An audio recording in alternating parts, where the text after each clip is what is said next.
Hi, I'm Jeanette from Growth Unlimited, and I'm your host for this presentation. We've been doing a series of videos on hope and resilience and how you can use hope to become more resilient and take control of your life. In this video, we're going to be talking about 5 things you can do to remain hopeful and resilient during the tough times of your life. This year has created some really big challenges for everybody.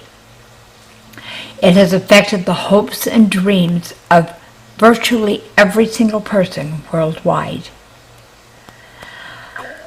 And using the ideas that I'm going to give you today will help you maintain control of your life or take control of your life. The first one is change your mindset, even in a small way. We've all been inundated with messages calling the current situation our new normal. That's a difficult concept for people because we don't want a new normal. We want to go back to the way things were. The problem is, the reality is that in many ways that is not going to happen. We are going to be looking at a new normal, and we need to figure out a way to wrap our heads around the process so that we can start moving forward again. One of the things that I am doing to help that happen is, rather than talking about a new normal, because it doesn't feel normal to me, I talk about the new today. That gives my mind, my subconscious space to work with this a little bit. I can deal with today. And what I do today, because it's a new day, allows me to start creating what others call the new normal for me. This perception difference is one of the things that has made it possible for me to move forward. And so using tricks like that can help you move forward too. Then, when you have that in place, if you start calling it the new today, for example, that can help you keep your focus in the present, rather than dwelling back in the past when things were so good, or so you thought. Because if you go back and really look at it, were they really all that great all the time? It's time now to stop focusing on the past that you can't change anyway, and start focusing on the present as you prepare to move into the future. By focusing on today, we can build hope and the ability that we're going to need for the future. Secondly, give yourself time. Allowing yourself the time to put your mind in a positive headspace will help you regain or maintain the control that you want in your life. I use the word time as an acronym to help me to remember to be thankful for where I am and what I have. The I in time stands for inspiration, and I use that to help me remember to seek inspiration through my spiritual guide or through my own resources and study. The M in time reminds me to be mindful and to meditate, because that helps calm my mind and the anxieties and the worries that I have. If that's something you'd like to have more information on, we are going to offer a course on basic mindfulness and meditation techniques that will help you begin the practice that can be very helpful in your life. It has been proven to be extremely productive for millions and millions of people. And then finally, the E in time reminds me of exercise. And it helps me remember that my body needs exercise as well. And so even though life gets very, very busy sometimes, I'm able to remember to do what I need to do to take care of my body so that I have the physical stamina to deal with the onslaught of the things that keep happening. Okay, thirdly, when you're feeling stressed, take time to breathe. And And I'm not talking, I mean we all breathe 24 hours a day, 7 days a week. We have to breathe or we wouldn't be alive. But if you really take time to use mindfulness and focus in the breathing that you're doing, you'll find it's a great stress reducer. Here again, these are techniques and skills that are taught in a course that we offer through the Growth University. If you'd like more information, check us out at www.growthunlimited.org. Number 4, when things are really stressful, take a worry break.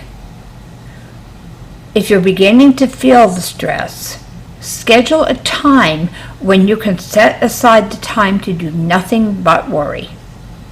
And then I usually recommend to people that if something comes up that they want to worry about, to jot it down on a post-it note or a little piece of paper and stick it in a jar. And then at your appointed time, when you've made the appointment with yourself, what you do is you take that jar to wherever it is you're going to go, into a quiet place that you can just have some solitude and some time to put things together, and then worry like crazy. Take a look at everything you've got in your jar, think about it, worry about it, do whatever it is that you need to do with it during the time frame that you've set aside for this to happen.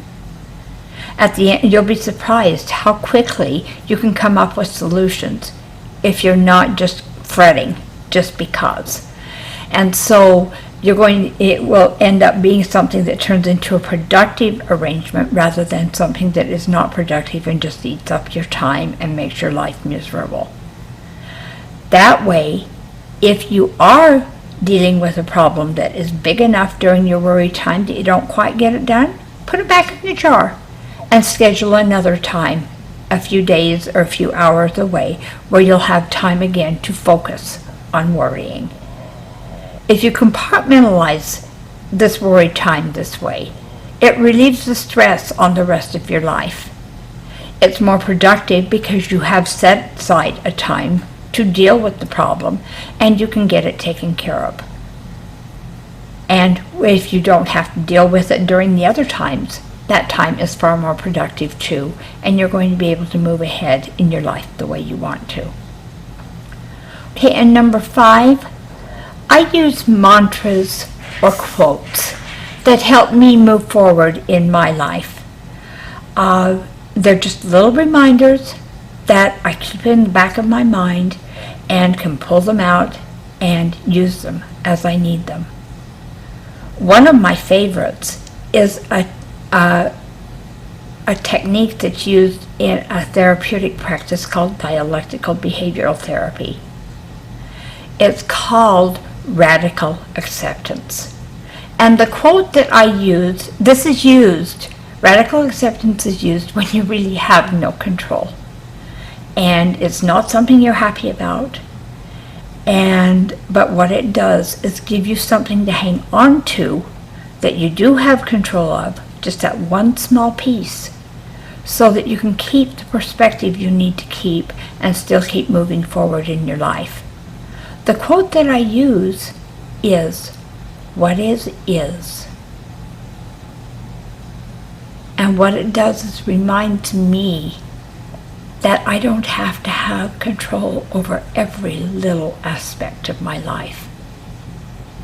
By accepting that I don't have the control in that particular situation and dealing with the things that are in that place, it allows me to move forward and address the things I do have control of as I continue to work behind the scenes in order to gain more control over the situation that I'm finding so untenable.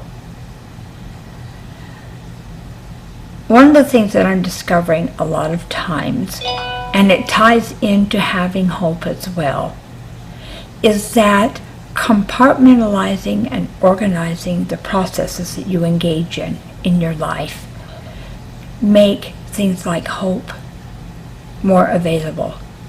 And it increases the ability you have to be resilient. And so using these 5 techniques will help you regain those things in your life as well. And in the process, you too will gain more control of your life. If you found this video helpful, please subscribe and share it with your friends. And as I said earlier in the video, I invite you to visit www.growthunlimited.org. We can help you take control of your life and have the kind of life you want to have. I appreciate you joining me. Growth Unlimited's mission is to help you have your life your way. We want to help you take control of your life so that you live the life you've dreamed of, that you deserve. We have a proprietary program that helps you do just that. Check us out by visiting our website and take our free assessment to see how we can help you.